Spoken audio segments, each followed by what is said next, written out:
kamal we kamal telwanga chabu jojal garamam mam telkwanga telpiu belto chadak ba kon ramamane kir chajen shawaka wow entama chulun joko juba raywish ka wow teka ler mishala do shalat ajane be gwasndala na ngaratin mala stadium mela netu ngwana nyurten kila netu ngwana ngarten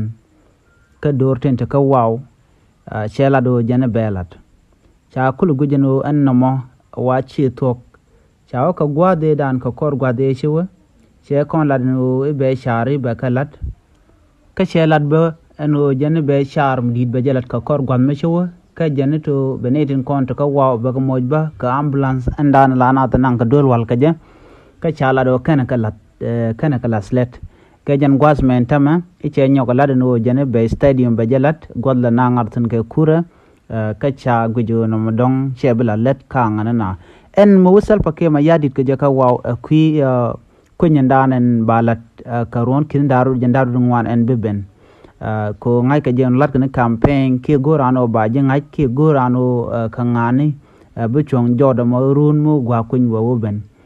chala do kandi dialen chala do to bela let kana kala no wal ka tama chemudo dien che nyola do jene be stadium be jalat dungno chaje ngat kwalu gunyo dong mi jen loda o balu guch mi belat ala tok no mo jen le dana chalat